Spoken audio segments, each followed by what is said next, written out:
পৃথিবীর দিগদিগন্তে বিভিন্ন জাতিগোষ্ঠীর হিজরতের জোয়ারে আরবের বুক তখন উথলে উঠেছিল, ফুলে উঠেছিল বারবার উজান ভাটির নাটকে। অন্য 10টি সম্প্রদায়ের সঙ্গে তাল ঠিক রেখে বনু কুজাআর কয়েকটি শাখাগোত্র সিরিয়ার গ্রামীণ এলাকায় হিজরত করে সেখানে গিয়ে বসবাসের জন্য স্থায়ী আবাস গড়ে তুলল। তারা ছিল বনু সুলাইল বিন হুলওয়ান গোত্রের লোক। তাদের মধ্য থেকে একটি গোত্র ছিল বনু জাজআম বিন সুলাই। তারা জাজআমা নামে পরিচিত ছিল। হিজরত করে সেখানে চলে যাওয়ার পরে রোমানরা তাদেরকে নিজেদের করে নিল। এর পেছনে উদ্দেশ্য ছিল যাতে করে স্থলভাগের আরবরা কোনো ধরনের বিশৃঙ্খলা সৃষ্টি করতে না পারে এবং তাদেরকে যাতে করে পারস্যের বিরুদ্ধে হাতিয়ার স্বরূপ ব্যবহার করা যায়। তাদের মধ্য থেকে একজনকে শাসক বানিয়ে দেওয়া হলো। এরপরে বহু বছর পর্যন্ত তারাই একের পর এক শাসন কার্য পরিচালনা করতে থাকে। তাদের শাসকদের মধ্য থেকে সর্বাধিক প্রসিদ্ধ ছিল জিয়াদ বিন হাবুলা, আর তাদের শাসন কার্যের মেয়াদ ছিল ঈসাই 2য় শতাব্দীর শুরু থেকে নিয়ে সেই শতাব্দীর প্রায় শেষ পর্যন্ত। গাসসানি বংশের আগমনের মধ্য দিয়ে তাদের কর্তৃত্বের পরিসমাপ্তি ঘটে। তারা জাজআমাদের কাছ থেকে চরমভাবে প্রতিশোধ নেয় এবং তাদের সবকিছু কেড়ে নিয়ে তাদেরকে উজাড় করে ছেড়ে দেয়। তখন রোমান সম্রাট তাদেরকে সিরিয়ার আরবদের উপর শাসক নিযুক্ত করেন। তাদের প্রধান নগরী আর সবকিছুর প্রাণকেন্দ্র ছিল বসরা শহর। এভাবে হিজরির 3য় বছর পর্যন্ত গাসসানির রোম সম্রাটদের নিযুক্ত কর্মচারী হয়ে সিরিয়া শাসন করেছিল। পরিশেষে খলিফাতুল মুসলিমিন হযরত উমর বিন খাত্তাব রাদিয়াল্লাহু তাআলা এর যুগে তাদের সর্বশেষ শাসক জাবালা ইবনুল আইহাম ইসলামের সামনে মাথা নত করে আত্মসমর্পণ করে বসে পড়েন। হিজাজের প্রশাসন। হযরত ইসমাঈল আলাইহিস সালাম যতদিন বেঁচে ছিলেন ততদিন পর্যন্ত তিনিই ছিলেন মক্কার সর্দার এবং বাইতুল্লাহর অভিভাবক। অতঃপর তিনি 137 বছর বয়সে ইন্তেকাল করেন। ইন্না লিল্লাহি ওয়া ইন্না ইলাইহি রাজিউন। তার ইন্তেকালের পরে এক ব্যক্তির হাতে সকল ক্ষমতা অর্পণ করা হয়। কারো কারো মতে তার 2 ছেলের হাতে অর্পণ করা হয়। প্রথমে নাবেদ, পরবর্তীকালে কায়দার, আবার কেউ কেউ এর বিপরীত মত পোষণ করেছেন। এরপরে মক্কার নেতৃত্বে কর্তৃত্ব অর্পণ করা হয় তাদের পিতামহ মুজাজ বিন আমর আল জুরহুমির নিকট। এভাবে জুরহুম বংশ মক্কার অভিভাবক হয়ে বসে। তাদের হাতেই ক্ষমতা পুঞ্জীবিত হতে থাকে পরবর্তী সব কয়টি শতাব্দী। জনগণ ইসমাঈল আলাইহিস সালামের বংশধর কাউকে দেখলে সম্মান ও ইজ্জত করত, কারণ তাদের বাপদাদারাই আল্লাহর পবিত্র এই ঘর নির্মাণ করেছিলেন। তবে সরকার কিংবা প্রশাসনে তাদের দাঁড়ানোর এতটুকু জায়গা ছিল না। দিনের পর দিন আর মাসের পর মাস এভাবেই কেটে যায়। হযরত ইসমাঈল আলাইহিস সালামের বংশধররা পৃথিবীর সব ধরনের আলোচনার মঞ্চ থেকে নির্লিপ্ত থাকে। পরিশেষে বক্তে নাসারের আবির্ভাবের আগে বনু জুরহুম চরম দুর্বল হয়ে পড়ে। আর তখন থেকেই বনু আদনানের রাজনৈতিক তারকা মক্কার আকাশের দিগন্ত রেখায় দীপ্তিমান হয়ে চমকাতে থাকে। এটা বোঝা যায় জাতুল ইরাকে আরবদের বিরুদ্ধে বক্তে নাসারের যুদ্ধের ইতিহাসের মাধ্যমে। কারণ সে সময়ের আরবদের নেতা জুরহুমি নয়, বরং আদনানি ছিল। বক্তে নাসার 2য় খ্রিস্টপূর্ব 587 অব্দ এর যুদ্ধাভিযানের সময় বনু আদনান ইয়েমেনের দিকে ভেগে যায়। এ সময় বনি ইসরায়েলের নবী ছিলেন হযরত ইরমিয়া আলাইহিস সালাম। তার সঙ্গী বুরখিয়া আদনানের ছেলে মাআদকে নিয়ে এ সময় সিরিয়ার হারানে চলে যায়।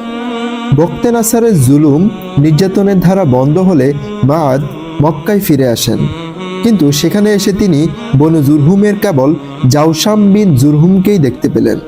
এরপর তিনি তার মেয়ে মুয়ানাকে বিবাহ করেন এবং তাদের থেকে নাজার নামে একটি সন্তান জন্মগ্রহণ করেন।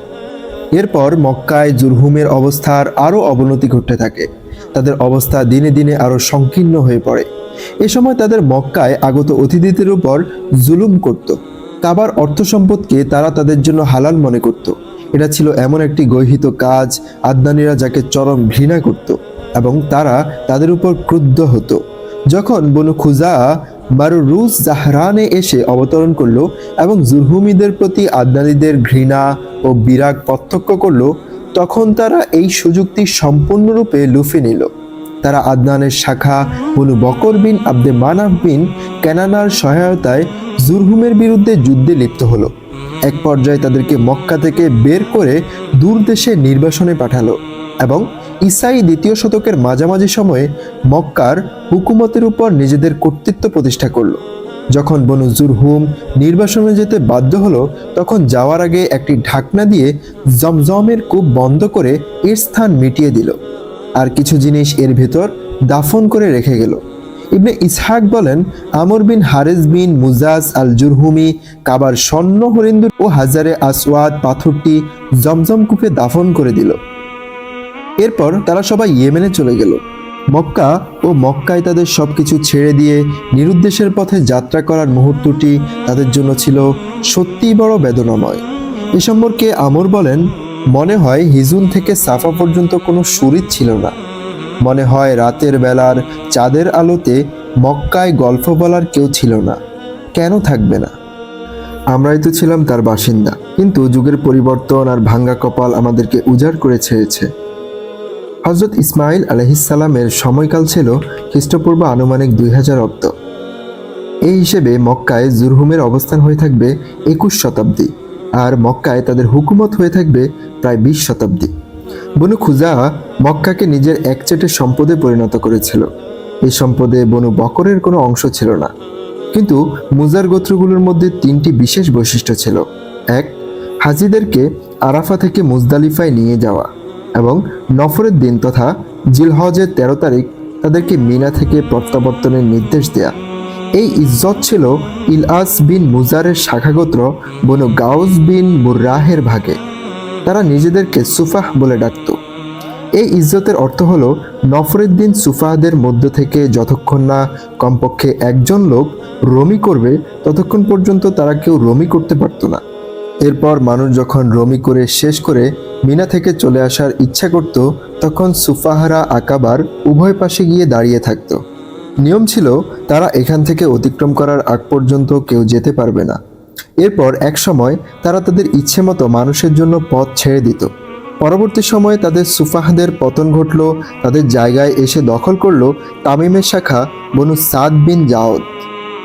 2, কুরবানির দিন সকালবেলা মিনার দিকে প্রত্যাবর্তন, আর এটা ছিল বনি আদাওয়ানের অধিকার। 3, আশহুরুল হুরুম তথা হারাম সামসমূহ আগে পরে করা, এটা ছিল বনু কেনানার শাখা বনু ফুকাইম বিন আদির অধিকার। পবিত্র মক্কার উপর বনু খুজার হুকুমত এভাবে চলতে থাকে একটানা 300 বছর পর্যন্ত। তাদের শাসনামলেই আদদানিরা নজদ এবং ইরাক ও বাহরাইনের প্রত্যন্ত অঞ্চলে ছড়িয়ে পড়ে। মক্কার চারপাশে তখন বাকি রয়ে গিয়েছিল কেবল কুরাইশের কয়েকটি শাখাগোত্র। তারা ছিল হুলুল এবং সিরম। তাছাড়া বনু কেনানার কতগুলো বিচ্ছিন্ন ঘর রয়ে গিয়েছিল। তবে মক্কার হুকুমত কিংবা বাইতুল্লাহ শরীফের কোনো ব্যাপারে তাদের নাক গলানোর কোনো অধিকার ছিল না। এভাবেই যখন চলছিল তাদের জীবন গাড়ির চাকা, এক সময় তখন তাদের মধ্যে এসে হাজির হন কুসাই বিন কিলাব। কুসাই সম্পর্কে ইতিহাসে যা পাওয়া যায় তা হলো, তিনি তার মায়ের গর্ভে থাকতেই তার পিতা মারা যায়। তখন তার মা বনু উজরার রবিয়া বিন হারামের সঙ্গে বিবাহ বন্ধনে আবদ্ধ হন। বিবাহের পরে রবিয়া তাকে নিয়ে সিরিয়ায় প্রত্যন্ত অঞ্চলে তার নিজের এলাকায় চলে যান। কিন্তু কুসাই যখন যৌবনে পদার্পণ করেন, তখন সে মক্কায় ফিরে আসেন। তখন মক্কার শাসক ছিল বনু খুজার হুলাইল বিন হাবশিয়া। কুসাই তখন হুলাইলের নিকট তার মেয়ে হুব্বার বিবাহের প্রস্তাব দেন। হুলাইল এতে আগ্রহ প্রকাশ করেন এবং মেয়েকে তার নিকট বিবাহ দেন। কিন্তু হুলাইল যখন মারা যায়, তখন খুজা আর কুরাইশের মাঝে দেখা দেয় এক রক্তক্ষয়ী লড়াই। পরিশেষে কুসাই বিজয় লাভ করেন। মক্কা ও বাইতুল্লাহর উপর প্রতিষ্ঠিত হয় তার আধিপত্য। উল্লিখিত লড়াইয়ের কারণ সম্পর্কে ইতিহাসের গ্রন্থসমূহে 3টি বর্ণনা পাওয়া যায়। 1, দিনে দিনে মক্কায় যখন কুসাইয়ের সন্তান বেড়ে যায়, তখন অর্থ সম্পদ বেড়ে যায়। তার সম্মান ও ইজ্জতের পেয়ালা কানায় কানায় পূর্ণ হয়, এবং এ অবস্থায় যখন হুলাইলের মৃত্যু হয়, তখন কুসাই খুজা কিংবা বনু বকরের চেয়ে নিজেকে মক্কা ও হারাম শরীফের উপর কর্তৃত্ব করার অধিকতর যোগ্য ভাবতে থাকেন। আর কুরাইশরা ছিল ইসমাইল পরিবারের হর্তাকর্তা ও বিশুদ্ধতার অধিকারী। তখন তিনি কুরাইশ ও বনু কেনানার কতিপয় ব্যক্তিবর্গের সঙ্গে খুজা ও বনু বকরকে মক্কা থেকে বের করে দেওয়ার ব্যাপারে কথা বললে তারা তার প্রস্তাব সানন্দ চিত্তে মেনে নেয়।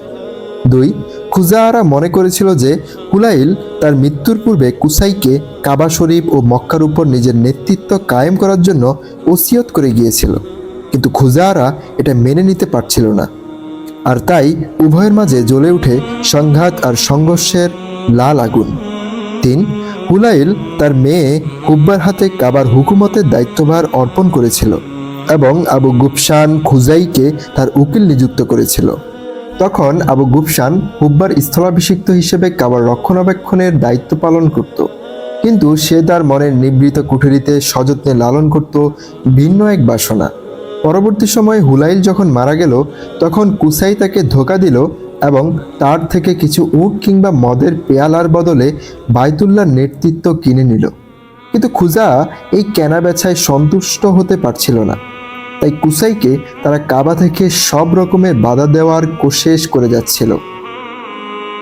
তখন কুসাই কুরাইশ ও বনু কেনানার কয়েকজন বিশেষ ব্যক্তিবর্গকে একত্র করে কুজাকে মক্কা থেকে বের করে দেওয়ার প্রস্তাব করল। তারা আগ্রহের সঙ্গে তার প্রস্তাবকে সমর্থন করল। যাই হোক, যখন হুলাইলের মৃত্যু হলো এবং সুফাহরা যা করার করল, তখন কুসাই কুরাইশ ও কেনানার কিছু ব্যক্তিবর্গ নিয়ে আকাবার নিকটে তাদের কাছে এসে উপস্থিত হলো।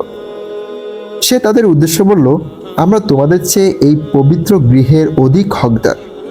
তখন তারা তার বিরুদ্ধে যুদ্ধ শুরু করে দিল। একসময় এই যুদ্ধ শেষ হলো কুসাইয়ের চূড়ান্ত বিজয়ের মধ্য দিয়ে। তখন কুজা ও বনু বকর কুসাইয়ের কাছ থেকে চলে গেল, কিন্তু কুসাই সামনে বাড়ল এবং তাদের বিরুদ্ধে যুদ্ধ করার পূর্ণ ইদ্দা করল।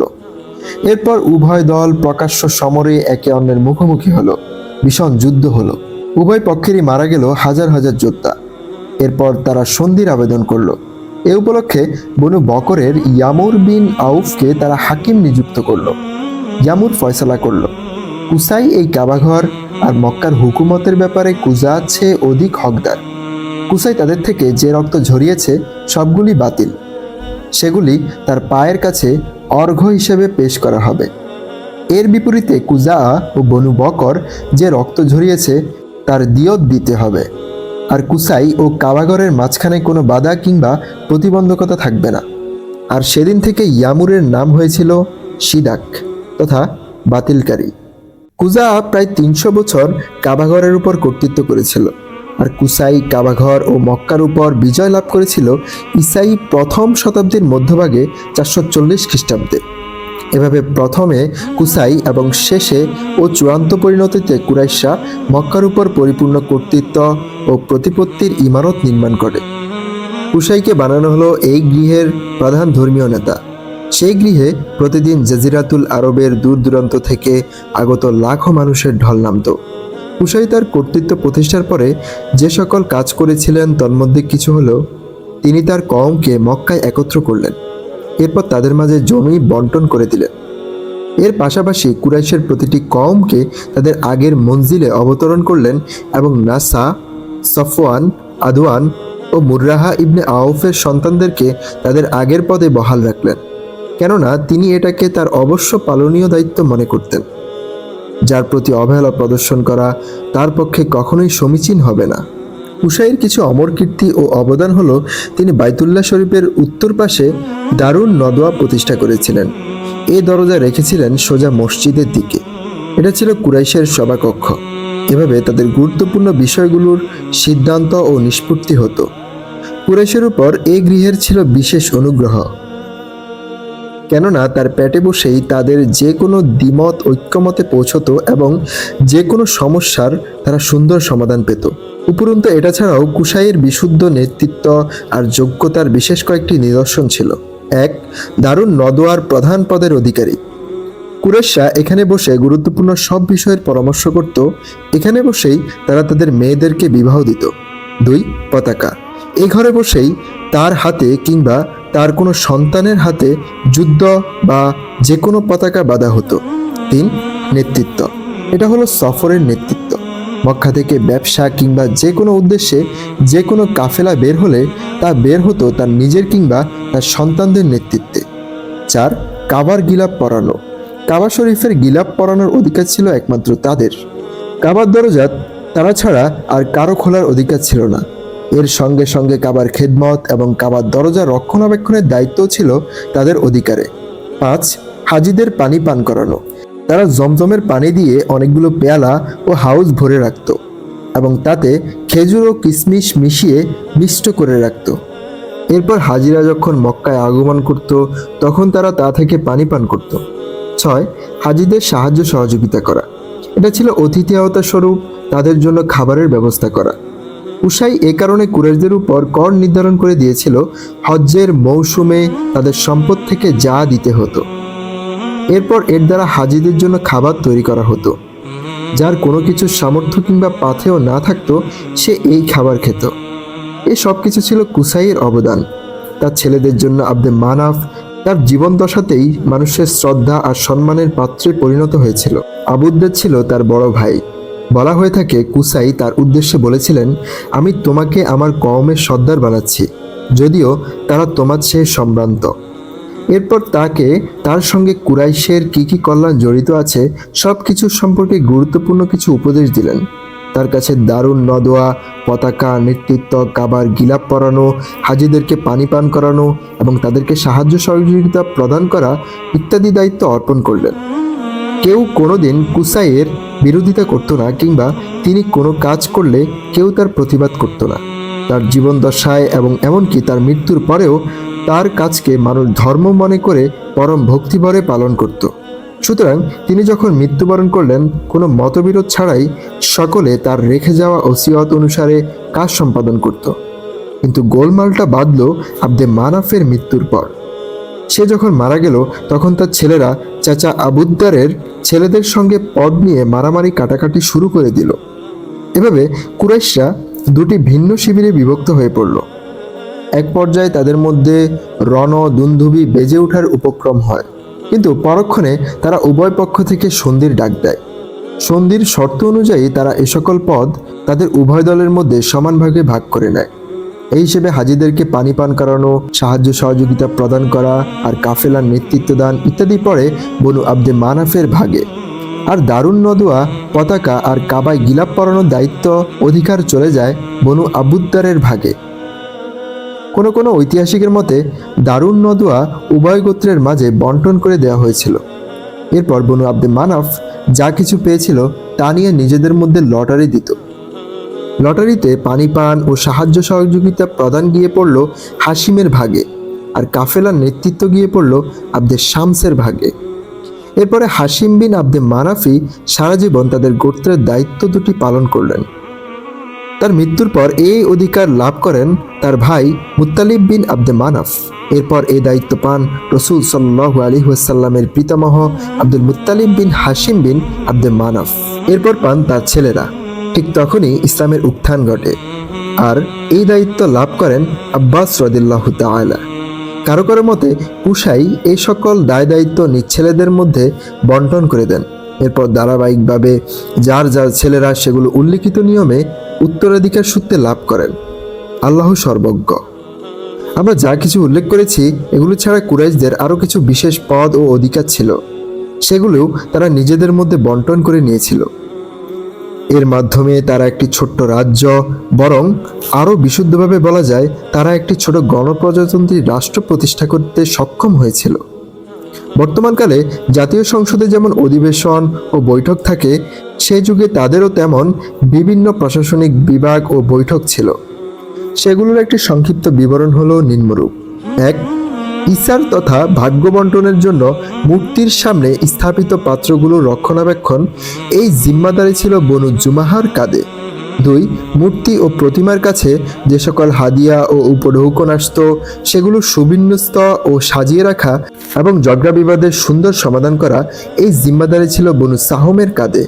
আসনাক তথা দিয়ত ও জরিমানা ইত্যাদি সুসম্পন্ন করা এটা ছিল বনু তাওমের দায়িত্ব। আল ইকাব তথা জাতীয় পতাকা বহন করা এটা ছিল বনু উমাইয়ার অধিকার। আল কিবাহ তথা সেনাবাহিনীর বিন্যস্তকরণ এবং অশ্ব পরিচালনা এটা ছিল বনু মাখজুমের অধিকার। দূতালীকরণ এটা ছিল বনু আদির জিম্মাদারি। আমরা ইতিপূর্বে কাহতানি আর আদনানি আরবের কবিলাগুলোর হিজরতের কথা উল্লেখ করেছি। আমরা আরও বলে এসেছি যে তারা গোটা আরবকে তাদের মাঝে ভাগ করে নিয়েছিল। এ সকল কবিলার যারা হীরার কাছাকাছি এলাকায় বসবাস করত তারা হীরার আরব শাসকের অধীনে ছিল, আর তাদের মধ্য থেকে যারা সিরিয়ার কাছাকাছি ছিল তারা গাসসানি শাসকদের অধীনে ছিল। তবে এই পরাধীনতা ছিল নামে মাত্র, বাস্তবে এই পরাধীনতার কোনো অস্তিত্ব ছিল না। আর তাদের বিপরীতে জাজিরাতুল আরবের মরু বিয়াবানের নিচের বালু, উপরের সূর্য আর প্রকৃতির সঙ্গে লড়াই করে বেঁচে থাকত যে সকল যাযাবর মানুষ, তারা ছিল পুরোপুরি স্বাধীন আর আজাদ ইনসান। আসল কথা হলো, এই কবিলাগুলো তাদের পছন্দের মতো কাউকে তাদের সর্দার ও নেতা বানাতো, এরপর সকলে তার অনুসরণ করত। এক একটি কবিলা ছিল এক একটি ছোট ছোট রাজ্য। এর রাজনৈতিক অবকাঠামোর মূল ভিত্তি ছিল সাম্প্রদায়িক ঐক্য, দেশের মাটির রক্ষণাবেক্ষণ আর শত্রুকে বিতাড়িত করার মধ্যে খুঁজে পাওয়া পারস্পরিক ফায়দা অর্জন। কবিলা ও গোত্র প্রদানের মর্যাদা ছিল রাজা বাদশাহদের মর্যাদার স্তরে। প্রত্যেকটি কবিলা তার যুদ্ধ সন্ধি, শান্তি অশান্তি সবসময় আন্তরিকতার সঙ্গে সর্দারদের আনুগত্য করত। কোনো সময়ই তার আদেশ থেকে একটু পিছু হটত না। একজন একনায়কতন্ত্রী শাসকের যতটা প্রভাব আর একচেটে ক্ষমতা থাকে, সে সময়ের একটি গোত্রের সর্দার কিংবা একটি কবিলা প্রধানের ততটা ক্ষমতা ছিল। এমনকি যদি তাদের কেউ কখনো কারো উপর ক্রুদ্ধ হতেন, তবে চোখের পলকে হাজার হাজার তরবারি ঝিলিক মেরে উঠত। একটিবারের মতো কারণ জিজ্ঞাসা করার পেছনে পড়ত না। কিন্তু যখন নিজেরা নিজেরা ক্ষমতার জন্য রক্তক্ষয়ী লড়াইয়ে মেতে উঠত, তখন তা তাদেরকে মানুষের সঙ্গে মুসাহেবি করার দিকে হাতছানি দিয়ে রাখত। প্রচুর পরিমাণে অর্থ সম্পদ ব্যয় করত, অতিথিদেরকে সম্মান করত, দয়া ও অনুগ্রহের মায়াজাল বিছিয়ে সরলমনা মানুষকে শিকারের ফন্দি আঁটত, বীরত্ব জাহির করত, আত্মমর্যাদাবোধ রক্ষার প্রয়াস পেত। উদ্দেশ্য ছিল ব্যাপকভাবে সাধারণ মানুষের সম্মান আর শ্রদ্ধা কুড়ানো, আর বিশেষ করে কবিদের প্রিয়ভাজন হওয়া, কেননা সে যুগে তারাই ছিল একটি জাতির মুখপাত্র। এভাবে তারা একে অন্য প্রতিযোগীদেরকে পেছনে ফেলে নিজের সামনে চলে যাওয়ার প্রত্যাশায় দিবানিশি ব্যস্ত ছিল। দেশের সরকার আর নেতাগণ কিছু বিশেষ সুবিধা ভোগ করত। তারা গনিমতের সম্পদ থেকে মিরবা, সফি, নাশিতা এবং ফুজুল ইত্যাদি গ্রহণ করত। লাকাল মিরবাউ ফিহা ওয়াসসাফায়া ওয়া হুকমুকা ওয়ান নাশীতাহু ওয়াল ফুদুল। আমাদের মধ্য থেকে তোমার জন্য গনিমতের মালের 1/4 ও নির্বাচিত সম্পদ এবং ওই সম্পদ তোমরা যা বন্টন করো, আর যা নির্ধারিত স্থানে পৌঁছার আগেই রাস্তায় ফুরিয়ে যায় এবং যা বন্টন করার পর বাড়তি থেকে যায়। মিররা হলো গনিমতের মালের 1/4। শফি হলো বন্টনের পূর্বে গোত্র প্রধানের নিজের জন্য যা পছন্দ করে নিয়ে যেতেন। নাশিতা হলো গোত্রের মধ্যে গনিমতের মাল নিয়ে আসার আগেই রাস্তায় বসে সর্দারকে যা দেয়া হতো। ফুজুল হলো গনিমতের মাল বন্টন করার পরে যা অতিরিক্ত থেকে যায় এবং যা আর বন্টনের সুযোগ থাকে না, যেমন উট, ঘোড়া ইত্যাদি। রাজনৈতিক অবস্থা। আরবের শাসক ও সর্দারদের অবস্থার বর্ণনা করার পরে এখন একত্রে সমগ্র আরবের রাজনৈতিক অবস্থা বর্ণনা করা বিধেয় মনে হচ্ছে।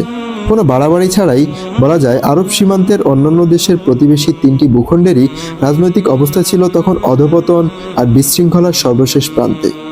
এ সকল এলাকার মানুষ রাজা ও প্রজা, শাসক ও শাসিত আর মনিব ও চাকরের মধ্যে বিভক্ত হয়ে পড়েছিল, যেখানে নেতৃস্থানীয় ব্যক্তিবর্গের বিশেষত যখন তারা বাইরের কেউ হতো, লাভের বাজার ছিল সরগরম, যেখানে নিম্ন শ্রেণীর মানুষ বিভিন্ন ক্ষেত্রে কর ও জরিমানা দিতে দিতে ফতুর হয়ে যেত।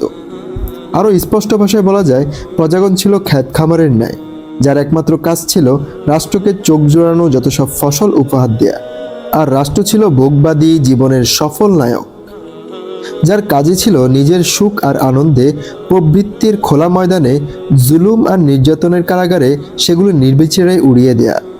সাধারণ মানুষ জাহিলিয়াতের ঘনঘোর অন্ধকারে জীবনের প্রতিটি পদে পদে গলা ধাক্কা খেয়ে ফিরছিল।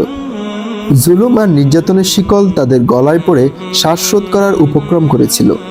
অত্যাচারের কালো মেঘ চতুর্দিক থেকে অক্টোপাসের মতো তাদের ঘিরে ধরেছিল, কিন্তু তারা এত সব অত্যাচারের প্রতি সামান্য একটু বিড়বিড় কিংবা আহ শব্দটুকু করার অনুমতি পেত না।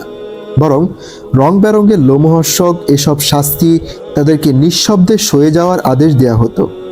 সরকার ও প্রশাসন চরম একঘেয়েমির পাকে আটকে পড়ে বন্ধ হয়ে গিয়েছিল। নিপীড়িত বনি আদমের অধিকার বেমালিক মালের মতো রাস্তায় পড়ে নষ্ট হচ্ছিল। আর এ সকল ভূখণ্ডের পাশে যেসব গোত্র বসবাস করত, তারা জীবনের সবচেয়ে বড় দোদুল্যমনায় ভুগছিল। স্বার্থ আর প্রবৃত্তির জোয়ার কখনোই এ কূলে ঠেলে দিত, আবার কখনো অন্য কিছুর প্রাপ্তির আশায় তারা ওকুলে ছুটে যেত। কখনো তারা ইরাকে চলে যেত, আবার জীবনের নাগরদোলা কখনো তাদেরকে নিয়ে সিরিয়ায় হাজির হতো। আর জাজিরাতুল আরবের অভ্যন্তরে বসবাসরত কবিলাগুলোর জীবন বৃক্ষ গোড়া থেকে উঠে গিয়েছিল। সাম্প্রদায়িক দাঙ্গা আর বংশীয় কুন্দল তাদের জীবনকে বিপর্যস্ত করে তুলেছিল। ধর্মীয় সংঘাত আর সংঘর্ষ তাদের পেশা হয়ে গিয়েছিল। তাদের একজনের ভাষায়, আমি তো গাজিয়া কবিলার এক সদস্য, সে যদি পথচ্যুত হয়ে যায় তবে আমিও পথচ্যুত হয়ে পড়ব, আর সে যদি সঠিক পথে থাকে তবে আমিও সঠিক পথে থাকব। হাজার হাজার মানুষের এই কবিলাগুলোর ভাগ্যে এমন কোনো শাসক মিলছিল না যে তাদেরকে স্বাধীনতার স্বপ্ন দেখাবে, তাদেরকে এক নয়া জিন্দিগির সবক শিখাবে। বিপদে ও মুসিবতে যার কাছে গিয়ে তারা একটু শান্তির ঠিকানা খুঁজে পাবে। অশান্তি আর অস্বস্তির কাদায় আটকে যাওয়া জীবন গাড়ির চাকা যখন থমকে দাঁড়াবে, তখন তার উপর ভরসা করে তারা সামনে এগিয়ে চলার পাথেও পাবে। হিজাজের প্রশাসনের দিকে তামাম আরবরা সম্মান আর শ্রদ্ধার চোখে তাকাতো। তাকে মনে করত তাদের এ পথের নেতা, তাদের দিন ও ধর্মের অতন্দ্র প্রহরী। সে সকল প্রশাসন বাস্তবে পার্থিব ও প্রশাসনিক নেতৃত্ব আর ধর্মীয় কর্তৃত্বের মিশ্রণে তৈরি পচা খিচুড়ি ছিল। আরবদের মধ্যে যেখানে ধর্মের দোহাই দিয়ে প্রশাসনিক কাজকর্ম চলত, সেখানে হারাম ও তার পার্শ্ববর্তী এলাকায় সরকারের ছত্রছায়ায় সবকিছুর সমাধা হতো। পৃথিবীর প্রত্যন্ত অঞ্চল থেকে বাইতুল্লাহ আগত অতিথিদের কল্যাণ আর মঙ্গলের উপর সে তত্ত্বাবধান করত, আর ইব্রাহিমী শরীয়তের বিধিনিষেধের যথাযথ বাস্তবায়ন করত। আমরা আগেই বলে এসেছি, এই সকল সরকারের জন্য তৎকালীন সময়ও সেরূপ সভা ও বিভিন্ন অফিস কক্ষ ছিল, যেমন থাকে বর্তমানকালের পার্লামেন্টে। কিন্তু এই সরকার ও প্রশাসন ছিল থুরথুরে বুড়ো ও দুর্বল। চরম দুর্বলতার কারণে সে সোজা হয়ে দাঁড়াতে পারছিল না। উপরন্তু তার ঘাড়ে এমন বোঝা চাপিয়ে দেওয়া হয়েছিল, যার কারণে তার ঘাড় ভেঙে আর কোমর বেঁকে যাওয়ার উপক্রম হয়েছিল। হাবশিরা যেদিন আক্রমণ করেছিল, বাস্তবতায় চেপে রাখা এই গোমর সেদিন ঠিকই ফাঁস হয়ে গিয়েছিল।